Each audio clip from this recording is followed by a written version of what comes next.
Welcome to the Virginia Civics and Economics Lecture Series. At the end of each slide, there will be a 5-second delay. Use this time to complete your notes. When you are done, push play and move on to the next slide. This presentation will begin in 5 seconds.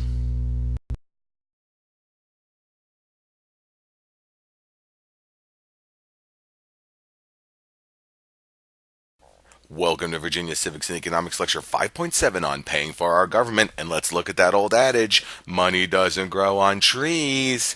And this is particularly true when it comes to the government's money. You see, we're giving money to the government, and we are not a money tree. What do I mean? Well, people want the government to manage their money wisely, or they think that this is a better use of money than how the U.S. government uses it. Also, the government needs money to function. You've already learned this. But many people wonder, what is this government money, and where did it come from?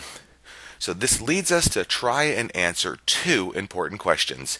How does the government manage our money, and what misconceptions exist about how the government manages money in general? Today, we're going to answer those two questions, and with that said, let's go to the next slide.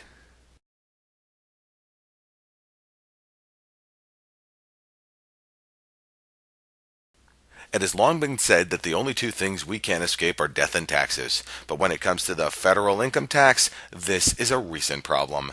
The 16th Amendment to the Constitution of the United States of America authorizes Congress to tax personal and business incomes, but it wasn't always this way. Prior to the amendment, taxes could only be apportioned among the states pursuant to the United States Census. In other words, states could only be taxed based on the size of their population. The federal government would say, you, New York, you have a big population, we're going to tax you more than Rhode Island, you have a tiny population. Well, as you can imagine, the big states got annoyed with this, and eventually a law was passed that said we're going to tax based on the person and not the state. The Supreme Court said no. The Supreme Court affirmed this position of apportioned among the states in a case called Pollock versus Farmers Loan and Trust Company from 1895. In other words, we have an example of checks and balances. The government said we're going to tax one way, and the Supreme Court turned around and said, no, you can't. That's unconstitutional. So what do we do when the Supreme Court says that you can't do something because it's unconstitutional? The country adopted an amendment to overcome the Supreme Court's decision, and as such, taxes have been determined per person and business and not by total state population since 1913. We overcame by a constitutional amendment, and now each person individually and each individual business is responsible for paying their own taxes. Go to the next slide.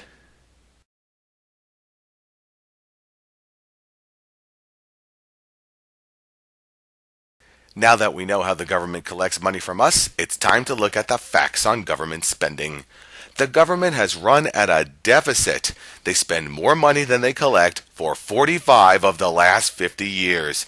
And usually the deficit is 3% of total gross domestic product. In other words, if you looked at all of the money that was made by all of the things that we did in this country, our deficit is usually about 3% of all of that money.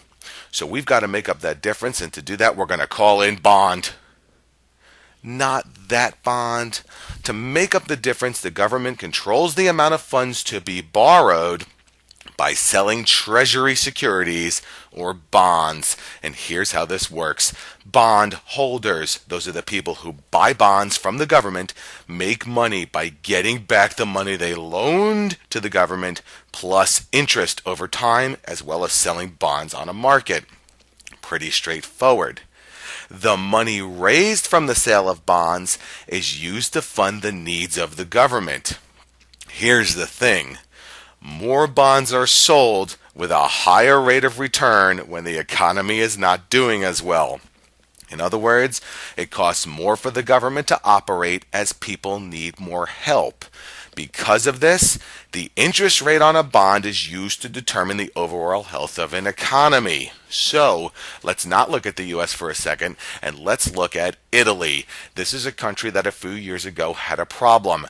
They were not making enough money on taxes, so they were issuing a lot of bonds. And the more bonds you issue as a country, the higher the rate of interest it is. That's the more money you have to pay back in interest, because you see, people are not too sure that your government is going to pay back the money you just lent them. So we know if an economy of a country is doing well based on the rate of return on a bond. Well, what about states?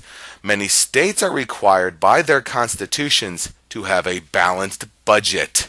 They cannot borrow money to fund deficits, although they can borrow money to do other things like buy materials and pay for highways. So you can't fix a state deficit with bonds, but you can fix the federal deficit with bonds. Go to the next slide.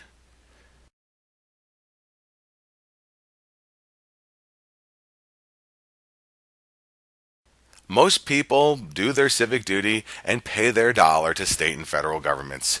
But if they understood the impacts of government spending and borrowing, they would think a bit differently about that money they just sent to Washington or Richmond.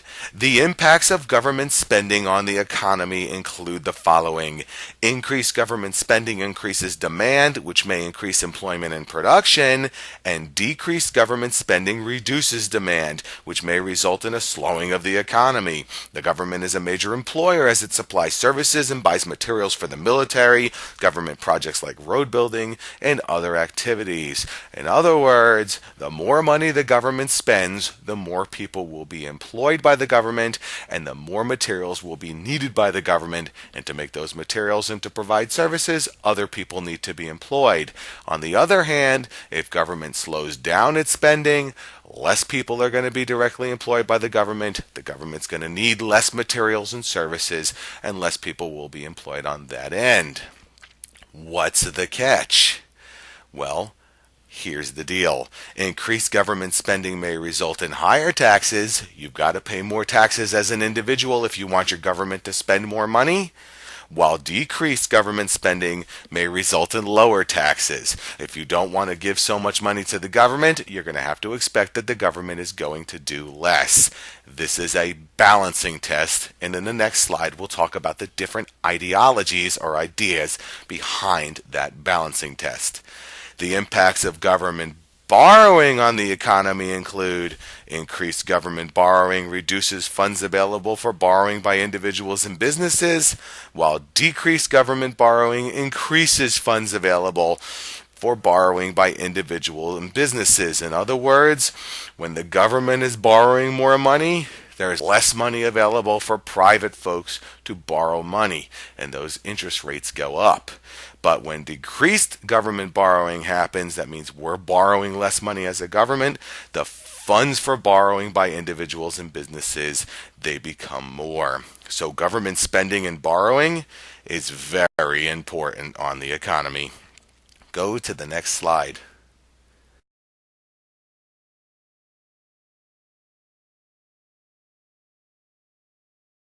People vote for politicians for a variety of reasons, but the politics of government spending is often the main reason why people will vote for a particular candidate or political party. The ideology or beliefs regarding government spending are a key way in which political parties identify themselves. What does an ideology of government spending look like? First rule in government spending: why build one when you can have two at twice the price? This probably doesn't fly with anyone. So what are the two ideologies of government spending? Republicans traditionally work towards lowering taxes so that individuals and businesses spend more money and drive the economy. In other words, Republicans believe that the money should be in the hands of private individuals and businesses, and if it's there, the economy will do better overall in the long run.